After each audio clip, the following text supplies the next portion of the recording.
بسم الله الرحمن الرحيم كتاب أنزلناه إليك مبارك ليدبروا آياته وليتذكر أولو الألباب صدق الله العظيم.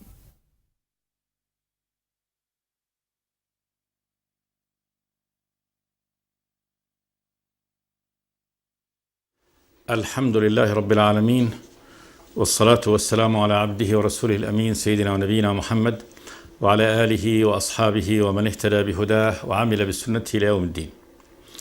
وبعد، فيقول الله تبارك وتعالى: إن الذين جاءوا بالإفك عصبة منكم لا تحسبوه شرا لكم بل هو خير لكم لكل امرئ منهم ما اكتسب من الإثم والذي تولى كبره منهم له عذاب عظيم.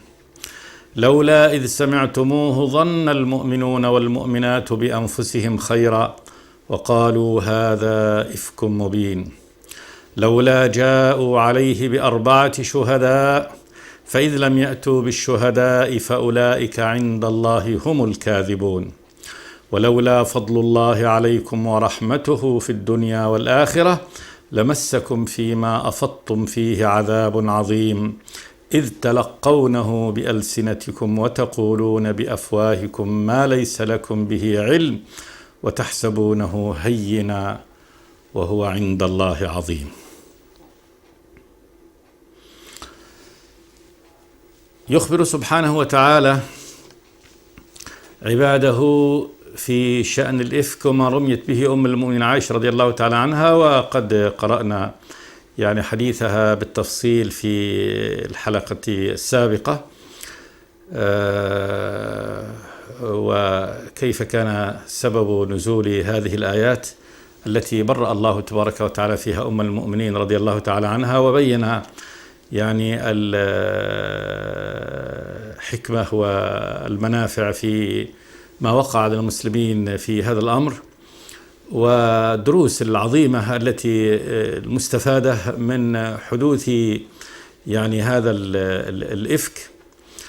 فقال جل وعلا: إن الذين جاءوا بالإفك عصبة منكم. فأولا نسب الله تبارك وتعالى الذين جاءوا بالإفك جاءوا بالكذب، والإفك هو هذا أصل الإفك أفك بمعنى قلب، فهو كلام المقلوب، كذب ليس على وجهه، كلام ليس على وجهه وإنما مقلوب، جعل فيه الباطل حقا والحق باطل. إن الذين جاءوا بالإفك سماه الله تبارك وتعالى إفك الكذب، وهذا بيان أن أصل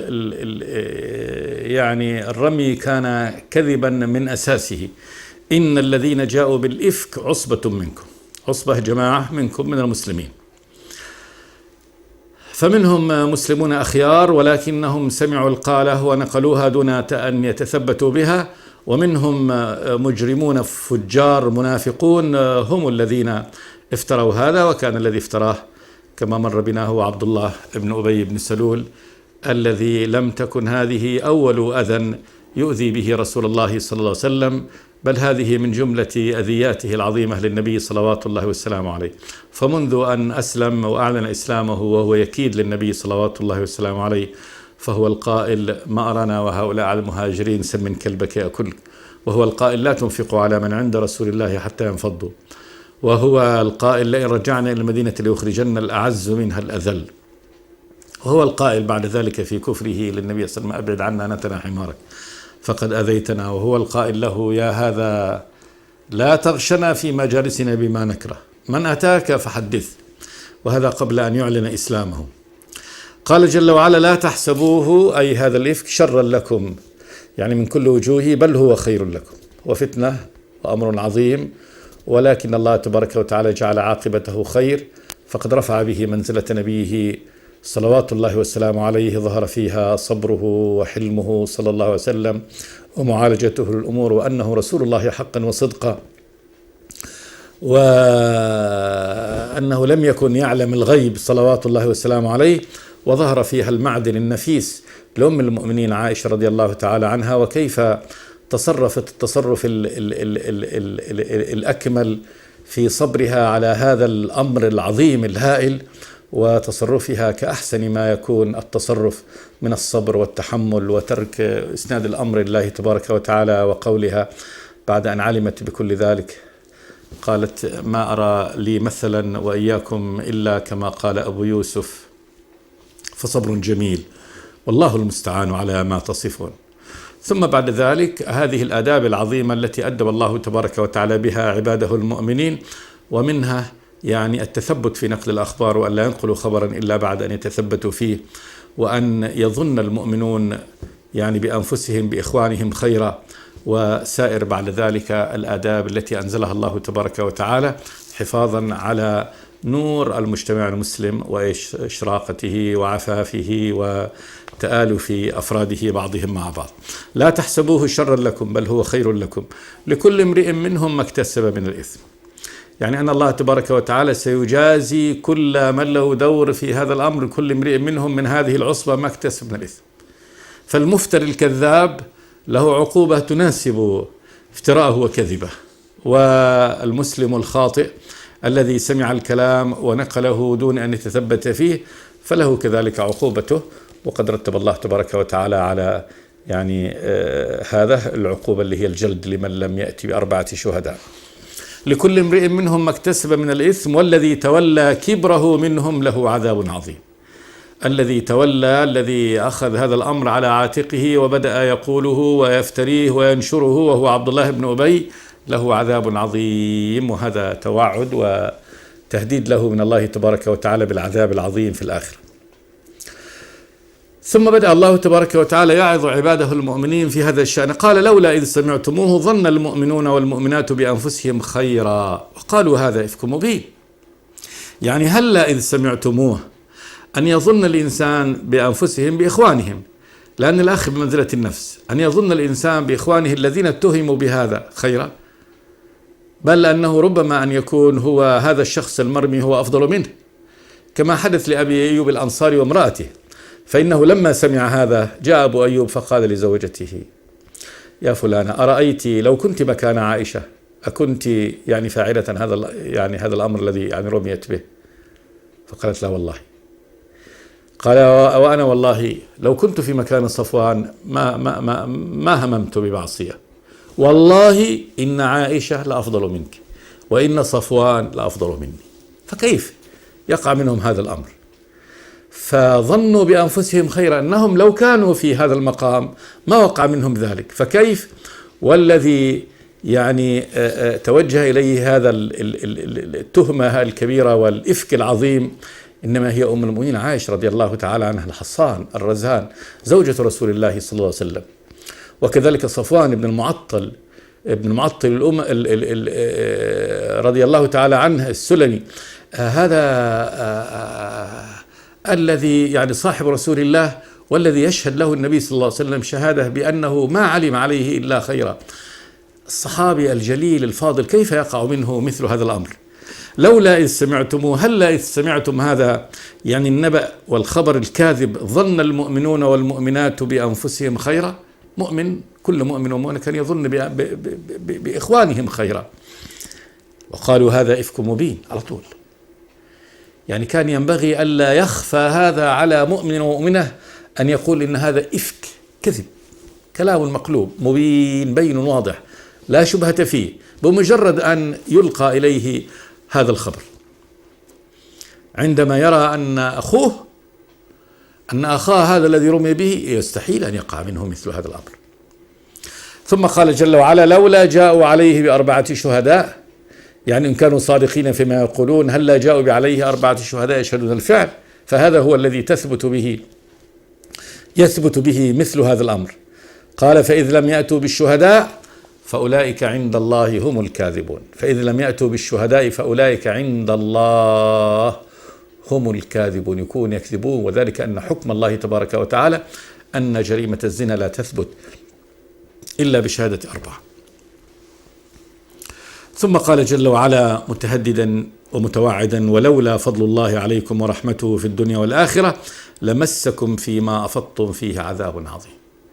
لولا أن الله تبارك وتعالى تفضل بكم وحلم عليكم وألا يعاقبكم بمجرد وقوع الذنب منكم، ولولا فضل الله عليكم ورحمته في الدنيا والآخرة لمسكم فيما أفضتم فيه عذاب عظيم. لمسكم يعني وصلكم وجاءكم هذا العذاب فيما أفضتم فيه من هذا الإفك، وأفاضوا بأنهم قالوا دي عذاب عظيم أي في الدنيا والآخرة. ثم بين الله تبارك وتعالى يعني حقيقة هذا الإثم، قال إذ تلقونه بألسنتكم. تلقونه تلقونه المرة بعد المرة، يلقي ويأتي تاني فيلقيه مرة ثانية ويقوله أخرى، إذ تلقونه بألسنتكم وتقولون بأفواهكم ما ليس لكم به علم.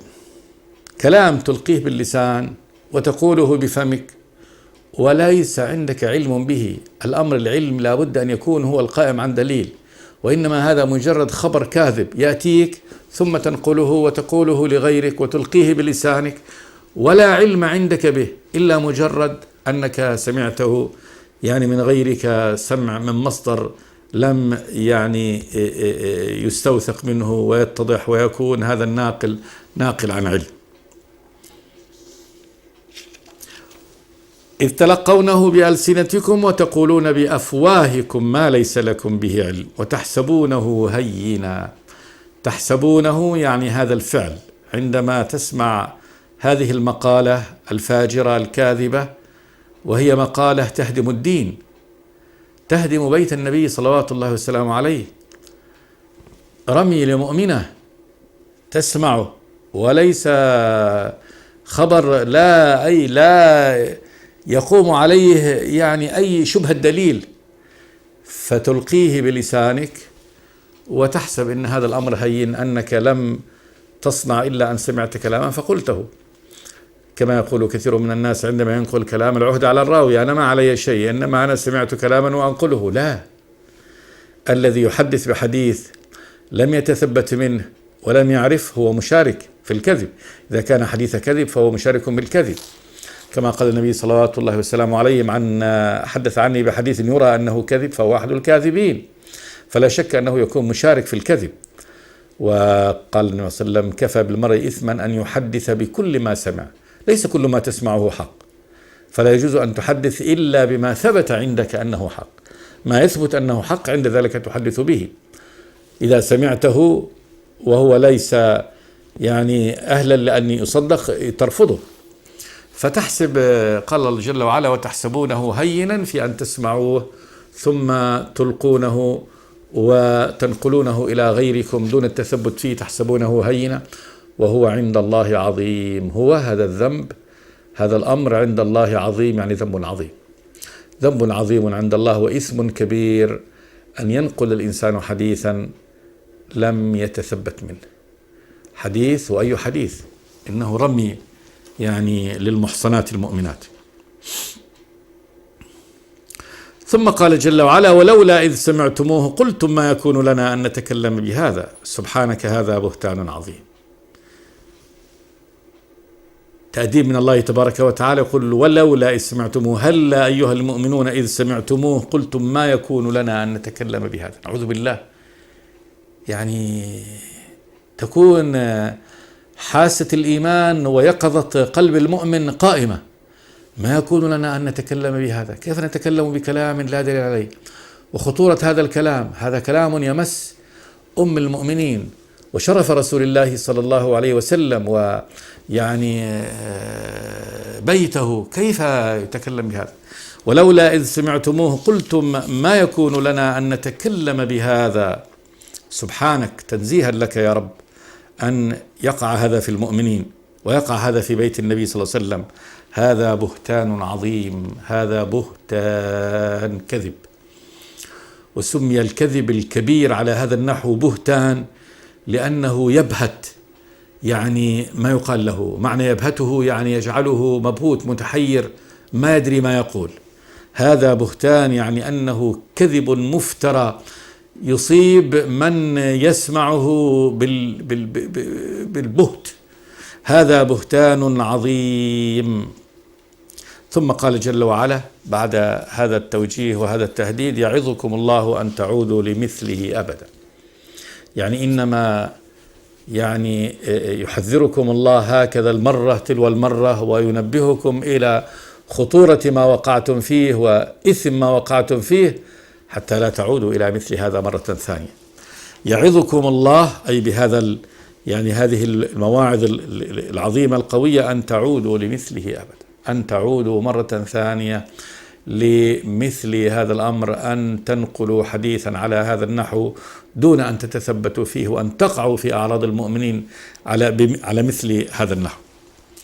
إن كنتم مؤمنين كان عندكم إيمان بالله تبارك وتعالى أن تعودوا لمثل هذا الإثم.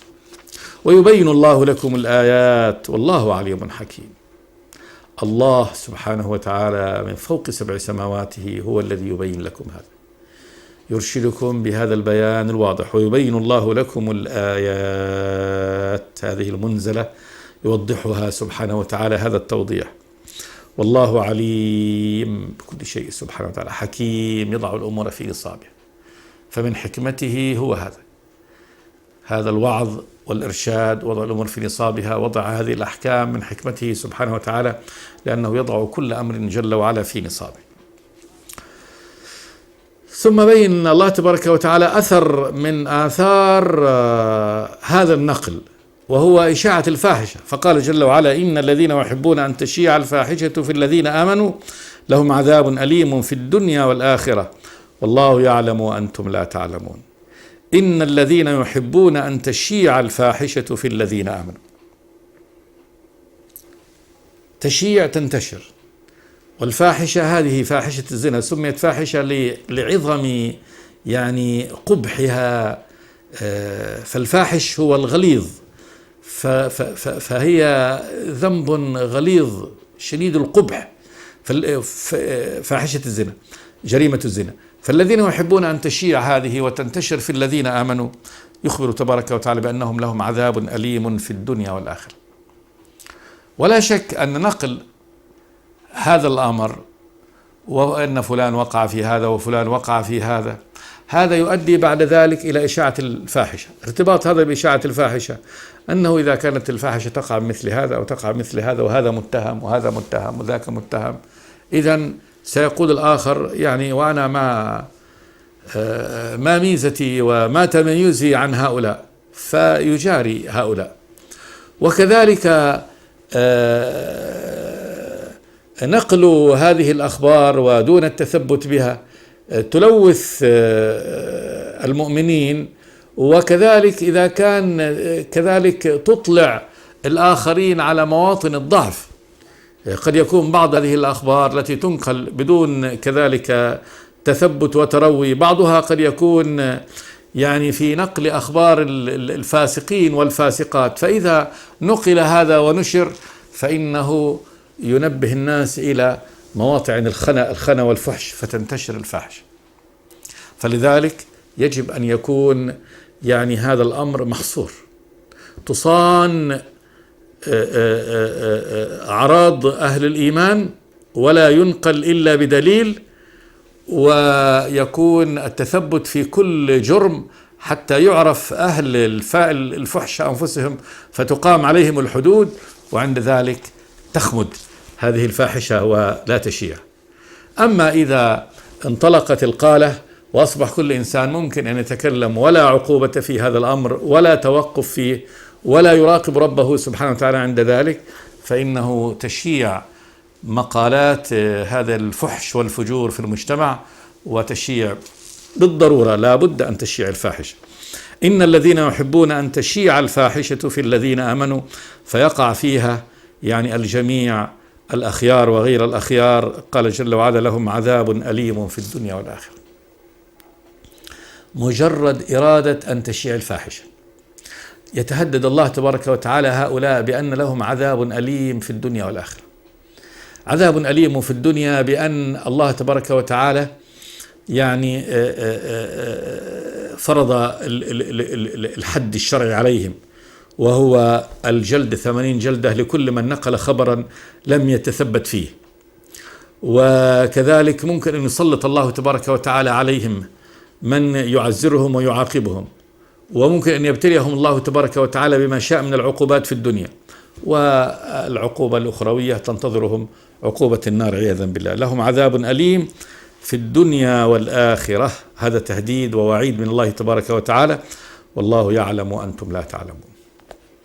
والله يعلم كل الأمور وأنتم لا تعلمون. ربما تظن أن هذا الأمر ليس له أثر في الشر، والحال أنه له أثر عظيم في الشر، فالله يعلم كل الأمور سبحانه وتعالى. فعندما يرشدكم إلى أمر ويحذركم منه يعلم الله تبارك وتعالى عاقبة الفساد المتأتى من هذا في الدنيا. فإذا إلزموا شرع الله تبارك وتعالى والآداب التي أدبكم الله تبارك وتعالى به. والله يعلم وأنتم لا تعلمون. ثم قال جل وعلا في ختام هذا الفاصل: ولولا فضل الله عليكم ورحمته وأن الله رؤوف رحيم. ولولا فضل الله عليكم ورحمته، هذه جملة شرط فيها فعل الشرط وجواب الشرط محذوف. ولولا فضل الله عليكم ورحمته أي لعاقبكم عقوبة شديدة على هذا الأمر، التقدير لعوقبتم عقوبة شديدة ديت، أو لما بين الله تبارك وتعالى لكم هذا البيان ولتركم ديت وادخر عقوبتكم للآخرة. ولكن الله تبارك وتعالى قال: وأن الله رؤوف رحيم بكم سبحانه وتعالى، فبين لكم وحذركم وأنذركم وبين لكم خطورة هذا الفعل وكيف الخروج منه. وبرأ الله تبارك وتعالى أهل البراءة بالآيات المنزلة منه سبحانه وتعالى، ووصم أهل الإفك بما فعلوه تماما حتى يعريهم ويبينهم. فهذا كله من رأفته ورحمته سبحانه وتعالى بعباده أن أنزل هذه الآيات البينات المحكمات على هذا النحو، ولم يعاجل سبحانه وتعالى بالعقوبة لكل من وقع فيها، فإن كثير من وقع فيها بحسن ظن وبخطأ، وأنه لم يراعي للأمر رعايته وظن أن الأمر هين ما فيه، إنه كلام قيل ونقله. ولولا فضل الله عليكم ورحمته وأن الله رؤوف رحيم بكم سبحانه وتعالى. ثم شرع الله تبارك وتعالى يعظ عباده المؤمنين في أن يستقيموا على أمره سبحانه وتعالى، وأن كل هذه المعاصي إنما هي بفعل الشيطان. فقال جل وعلا: يا أيها الذين آمنوا لا تتبعوا خطوات الشيطان ومن يتبع خطوات الشيطان فإنه يأمر بالفحشاء والمنكر ولولا فضل الله عليكم ورحمته ما زكى منكم من أحد أبدا ولكن الله يزكي من يشاء والله سميع عليم. يا أيها الذين آمنوا نداء من الله تبارك وتعالى لعباده المؤمنين، يناديهم الله تبارك وتعالى ويخاطبهم بأشرف الأسماء، اسم مسمى الإيمان، وهذا في حض لهم على الالتزام، وكذلك في إلزام لهم بأن يلتزموا أمر الله تبارك وتعالى، أي ما دمت مؤمنا فإذا وجب عليك أن تطيع أمر الله تبارك وتعالى فيما أمرك به. يا أيها الذين آمنوا لا تتبعوا خطوات الشيطان. خطوات جمع خطوة، وهي نقلة الرجل نقلة واحدة، أي تسيروا خلفه. والشيطان اسم جنسه هنا رأسهم إبليس، ومن تمرد من أتباعه وأوليائه وذريته وساروا في إغواء بني آدم. لا تسر خلف الشيطان، لا تتبعوا خطوات الشيطان، يخطو خطوة تسير خلفه. ثم بين الله تبارك وتعالى ما هي خطوات الشيطان هذه؟ قال: ومن يتبع خطوات الشيطان فإنه يأمر بالفحشاء والمنكر. هذا شغل الشيطان، أنه يأمر بالفحشاء والمنكر، يأمر أتباعه ومن يواليه ومن يسيرون على خطه بالفحشاء، وهي الذنب الفاحش العظيم الكبير، والمنكر اللي هو الذنب، كل ذنب كل معصية فهي منكر. منكر يعني أن الله تبارك وتعالى جعلها أمر مبغض، أبغضه الله تبارك وتعالى وبغض فيه عباده، وكذلك جعل قلوب أهل الإيمان تنكره، لأن قلوب أهل الإيمان تنكر هذا الفعل، فإنه يأمر بالفحشاء والمنكر. إذن الشيطان خبيث، وهذا أمره، واتباع خطواته معناها أن الإنسان يسير وراءه في فعل الفحشاء والمنكر، فهذا هو لا يأمر إلا بهذا، وهذا ضد أوامر الله تبارك وتعالى. فإن الله تبارك وتعالى إن الله يأمر بالعدل والإحسان وإيتاء ذي القربى، هذا طريق الرب سبحانه وتعالى، لا يأمر إلا بالعدل وبالإحسان وإيتاء ذي القربى، بكل الأعمال الفاضلة الجميلة، الخلق العظيم، وينهى عن الفحشاء والمنكر والبغي، هذا نهي الله تبارك وتعالى. والشيطان بضد ذلك، فإن الشيطان إنما يأمر أتباعه بالفحشاء والمنكر ويصرفهم ويبعدهم عن كل عدل وإحسان، فإنه يأمر بالفحشاء والمنكر. ثم قال جل وعلا: ولولا فضل الله عليكم ورحمته ما زكى منكم من أحد أبدا. لولا فضل الله تبارك وتعالى، فضله عطاؤه وإحسانه ومنه سبحانه وتعالى بكم أيها المؤمنون، ما زكى منكم من أحد أبدا. زكى، تطهر وتطيب وصلحت نفسه، وذلك أنه الله هو الذي يزكي النفوس سبحانه وتعالى. الله هو الذي يزكي نفوس خلقه سبحانه وتعالى بأن يلهمهم رشدهم ويوفقهم إلى طاعته ومرضاته سبحانه وتعالى. أما الإنسان بنفسه فإنه لا يستطيع أن يتزكى دون أن يزكيه الله تبارك وتعالى ويطهره الله تبارك وتعالى ويهديه الله عز وجل. فالهدى هدى الله تبارك وتعالى، إن الهدى هدى، والتزكية زكاته سبحانه وتعالى. ولولا فضل الله عليكم ورحمته ما زكى منكم من أحد أبدا ولكن الله يزكي من يشاء. الله يزكي، يطيب ويطهر نفوس من يشاء من عباده سبحانه وتعالى، فيجعلها زكية طاهرة طيبة. وهذا في شهادة لأم المؤمنين عائشة رضي الله تعالى عنها بأن الله تبارك وتعالى قد زكاها وطيبها وطهرها، وأن هذه التزكية من الله سبحانه وتعالى. والله سميع عليم، سميع لعباده سبحانه وتعالى، عليم بأحوالهم، إذن هو عليم بمن يستحق أن يزكى فيزكيه الله تبارك وتعالى، وعليم أيضا بالمفهوم بمن يعني هو جدير بالكفر والتدسية فيخليه الله تبارك وتعالى ويتخلى الله تبارك وتعالى عنه ويتركه لشيطانه. لم ترى أن أرسلنا الشياطين على الكافرين تؤزهم أزا. فالتزكية الله تبارك وتعالى يزكي من يشاء سبحانه وتعالى، والله سميع عليم، وهذا بفضل الله تبارك وتعالى ورحمته. ثم قال جل وعلا: ولا يأتل أولو الفضل منكم والسعة أن يؤتوا أولي القربى والمساكين والمهاجرين في سبيل الله وليعفوا وليصفحوا ألا تحبون أن يغفر الله لكم والله غفور رحيم. ولا يأتل يحلف، من الألي الحلف. أولو الفضل أهل الإحسان منكم، والسعة سعة المال، أن يؤتوا أولي القربى، أن يعطوا يعني من فضلهم وإحسانهم وبرهم أصحاب القرابة والمساكين والمهاجرين في سبيل الله وليعفوا وليصفحوا. وذلك أن نزلت هذه الآية في أبي بكر الصديق رضي الله تعالى عنه ومصطح بن أثاث، لأن أبي بكر الصديق لما نزلت براءة من عائشة رضي الله تعالى عنها وكان مصطح وهو ابن خالة أبي بكر الصديق قال: والله لا أنفق عليه بعد ذلك أبدا، وكان ينفق عليه من ماله رضي الله تعالى عنه.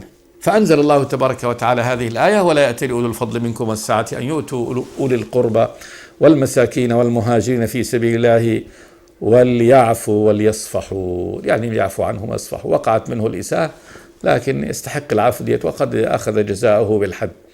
ألا تحبون أن يغفر الله لكم والله غفور رحيم. فإن الله تبارك وتعالى يحب من عباده يعني أهل السماحة وأهل المغفرة وأهل العفو، فمن عفا فإن الله تبارك وتعالى أجرهن. فقال أبو بكر لما سمع هذه الآية قال: والله إني لا أحب أن يغفر الله لي، وأرجع نفقته إلى مصطح مرة ثانية وقال: والله لا أقطعها عنه بعد ذلك أبدا. نقف هنا ونعود إن شاء الله لاستئناف يعني السير مع هذه الآيات العظيمة. أستغفر الله لي ولكم من كل ذنب، وصلى الله وسلم على عبده ورسوله محمد. بسم الله الرحمن الرحيم. كتاب أنزلناه إليك مبارك ليدبروا آياته وليتذكر أولو الألباب. صدق الله العظيم.